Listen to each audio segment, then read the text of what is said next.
I found my wife's diary. I don't think we're going to stay together. My wife and I have been together since we were teenagers. We met when I was a sophomore and she was a senior. There was something exhilarating about that age difference.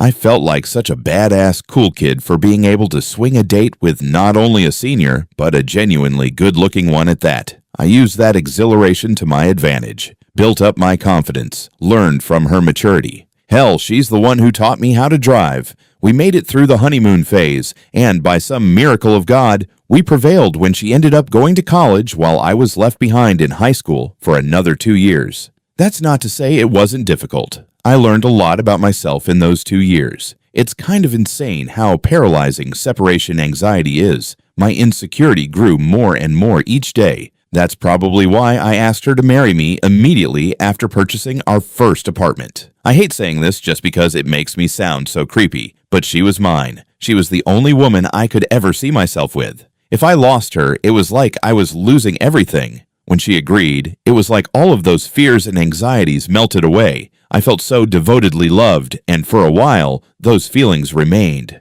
God, there's something wrong with me. Through all the love she displayed, all the warmth she provided, I still could not shake the feeling that she was lying. She didn't love me. She secretly hated me. She resented me more than anything. Those are the kind of thoughts that would keep me up at night while I held her in my arms as she slept peacefully. It wasn't long before those thoughts started creating friction between us. I could tell how tired she was of the constant need for reassurance, the pathetic insecurity that created arguments on a daily basis. Sometimes I wonder why she even stayed, why she put up with it for so long when, according to this fucking diary, she was so miserable. Maybe she just thought things would get better, that I'd grow out of this childish behavior and actually show some trust for once. But then again, maybe she liked to see me hurting. Maybe she got a sick thrill out of knowing that I was so torn up about her. And, let's be honest, any hope for personal growth and maturity was abandoned the moment I opened this notebook. I just don't understand. I don't get how she could just write these horrible things about me without so much as a second thought.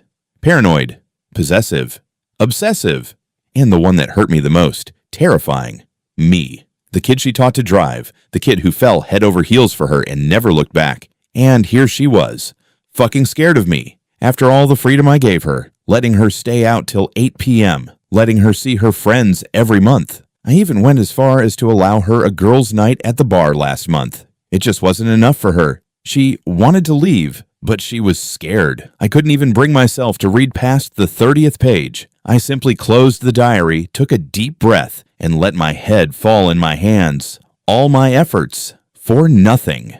While I sat in distress, my train of thought was interrupted by a quivering voice from behind me. "Honey, why are you sitting at my vanity?" In that moment, all I could do was laugh. Laugh at the time wasted. Laugh at the money thrown down the drain. Laugh at the idea that I convinced myself that love was real. But more than anything, I laughed at our marriage. She wanted to leave. Fine. Love is fleeting. But we made a promise to each other. This was till death did us part.